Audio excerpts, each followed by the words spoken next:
Hello everybody, and welcome back to more Yu-Gi-Oh! It's me, Cooper, and today I'm here to help you all with who you can choose to be my next partner. I've noticed that I've gotten a lot more comments saying, I don't even know who you can be your partner in this game, so I've decided to go through the list with you. The first partner we can have is Jaden Yuki. As a duelist in the Slifer Red Academy, he is the best. He could even be considered the best of all the first years. He seems to be crazy, he knows all of his strategies pretty well, and he loves fusions with his elemental heroes. Next we have Cyrus Truesdale. Cyrus admires Jaden a great deal and looks up to him as an older brother, but he also has a real older brother who hates him. And because of that, he respects Jaden because Jaden does not hate him, he just exists around him. He loves to use vehicle roid cards or just roid monsters in general, and honestly he's an alright guy, he's just kind of a loser. Next, we have Chumley Huffington. Chumley is actually much softer than his deck makes him out to be. His personality, he is very simple and pure, and he doesn't really care about winning or losing, which is probably why he got held back. Ooh, bless me, guys. Sorry about that. It must be a little dust in this room. He went to Australia on a class trip and had quite a positive impression on the country. As a result, the deck he now uses has Australia-related cards to him, and yep, that's basically what he does. He has the Australia deck. Next, we have Alexis Rhodes. Alexis is the top student among all the girls. She's strong enough to hold her own against the boys, too, which is totally sexist. This game keeps doing this. Okay, game designer, stop it. Okay? We get it. She's female. But guess what? That doesn't make her any weaker. And no one should have to say that out loud. She uses a Cyber Girl deck, and her Cyberblader seems to get her out of a pitch more than once. She's honestly a really strong duelist. Her warrior decks are really effective. Next, we have the almighty Ches Princeton, a talented first-year student from the Obelisk Blue Dormitory. Some have gone so far as to call him Kaiser, Zane's successor.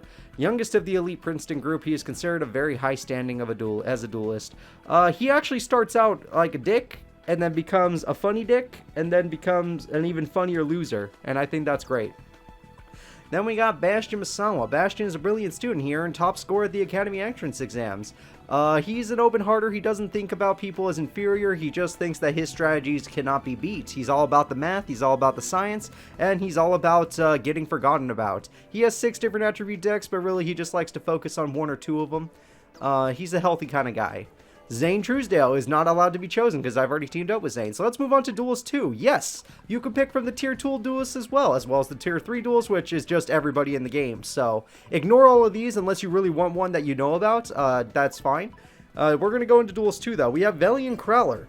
As a professor of the boys' dormitory, he's a total dick and an elitist, and he really shouldn't be teaching kids. Honestly, really shouldn't be teaching kids. But the one saving grace he has is he wears a cool duel coat that lets him duel with a disc on his chest, and he runs the Ancient Gear deck, which I really like. So that's Crowler, everybody.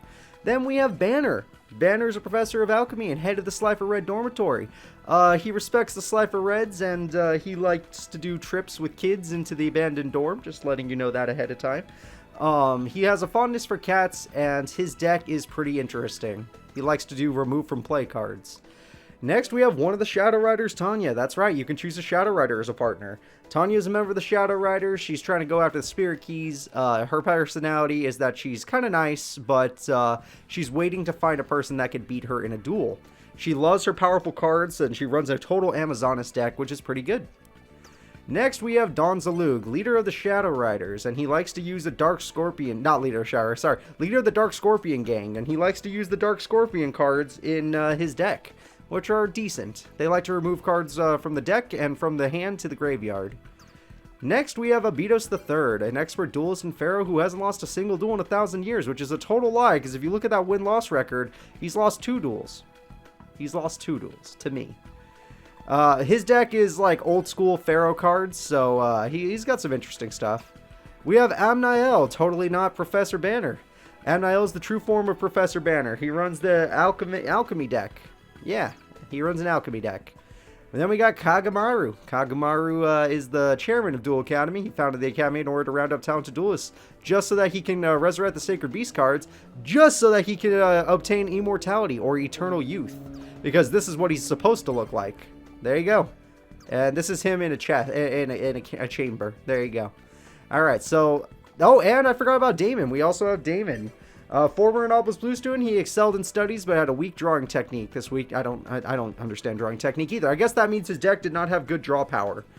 Through rigorous training, he now has better draw cards. Yes, that's why he had to get buff.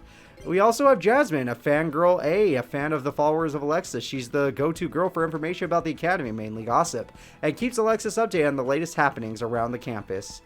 Jasmine uses a Harpy deck, perhaps because of her admiration for strong women. I completely agree. She has a very powerful deck, actually. She's pretty good. Then we have Mindy. Mindy is Fangirl B, a fan and follower of Alexis. She is very ladylike in her conduct and manners of speaking, but the things she has to say are often quite venomous. She can be very mean. She likes to rate the boys. Yes, she does. She likes a pretty boy deck. That's correct. She likes pretty boys. There you go, everybody. We have Blair, a boy enrolled in Slifer Ray, but we totally debunked this during our first Let's Play. We have the Paradox Brothers, a duelist who has played against Yugi Muto in the legendary Duel King. Yep, and he lost. He's a Chinese character on his forehead, which means maze. He works with his younger brother Dox. He's very powerful, and he tries to summon Gate Guardian. Same exact thing. He likes to summon Gate Guardian. So we have Maze and Labyrinth. We have the Dark Magician Girl, a card spirit. She is cheerful, energetic, and loves to have fun. Whenever something fun is happening at Duel Academy, she'll always try to take part in it. She's a very talented duelist and can hold her own against a girl from the Obelisk Blue Dorm. I would say she can hold her own against anybody from the Obelisk Blue Dorm. So, be careful. Jinzo, a card spirit, is currently trying to become a real person again, but needs a human tribute in order to do so. He does need one tribute to be summoned. He's immune to traps, which is pretty freaking awesome, and his deck is pretty brutal. Slade Princeton. Yes, I bet you guys didn't know you could vote for him, but yes, Slade Princeton, eldest son of the Princeton Group, a giant family-owned corporation. He's also a politician. The Princeton plans to dominate in 3 realms of influence: politics, finance, and dueling. He is in charge of political realm. He doesn't think his brother Chaz has what it takes to be in charge of dueling realm, so he tries to take the Duel Academy himself in hopes to boosting Princeton's reputation. He uses a high-class deck and has invested a huge amount of money to the pack of rare cards. Yes, he does. Jagger Princeton, second eldest son of the Princeton family, and he also is the company president, so he's all about the finances. Yep. He doesn't think Chaz has what it takes to do the same thing. He uses a high-class deck and invests in a lot of rare cards, both of them like dragons. Fonda Fontaine. Fonda's supervisor of the female Obelisk Blue Dorm. She's also the gym instructor and school nurse at the Duel Academy. She has so many jobs. A lot of male students have faked injuries just to meet her. I can see why. Fonda is actually a pretty good duelist and enjoys occasional duels on her spare time. She loves anything cute, and this is reflected in her deck, which is packed with cute cards. Yes, but she loves that she loves that burn deck, so she's actually pretty good. The Gambler. A wandering gambler. He must be good on turns with Lady Luck, as he hasn't lost once. Well, yes, he has. Let me look at his duel. Yep, he's lost 3 times. So, incorrect. Hearing rumors of the Shadow Riders, he came to Duel Academy in hopes to training and fighting against them. He also has a unique relationship with Alexis, perhaps a sign of fate. He uses a gambler's deck full of gambling-oriented cards. His real name is Pierre, but he gets angry when anyone calls him that. Yeah, he has a bunch of gamble cards. A Gravekeeper's assailant who meets the hero with a shadow game once he warps around time from an ancient ruin. A number of people time warped from the past, and she is in love with one of them. I believe that's, yes, we know who that is. Night Shroud, member of the Shadow Riders, a group in search of spirit keys. He practices the art of shadow games, which involves the loser's soul being sealed within a card. His true identity is totally Atticus Rhodes. He runs a dragon deck with Red Eyes Darkness Dragon as the main card. Yes, he loves his Red Eyes cards. So guys, that is going to be it. Those are all the people you have to choose from. You could choose anybody but Zane, even anyone from tier 3 as your vote. So please do not be afraid to vote. You can vote on Twitter. Just leave me a comment on Twitter on who you want to vote for. You can vote on my Discord, and that will count as 2 votes if you vote in both places. I'll give you 2 points on that. And you can vote in the comment section of the video, which you could do that in the first episode, or you could do that here if you want, if you didn't do it in the first episode. So leave me a comment, or you could leave it a vote in the place where I said, hey, I need a new partner. So now that you guys know all the possible partners, I hope you'll have a better idea of who you want to pick. If you want to change your vote, don't be afraid to. You're always allowed to change your vote, and I'll be waiting. See y'all next time.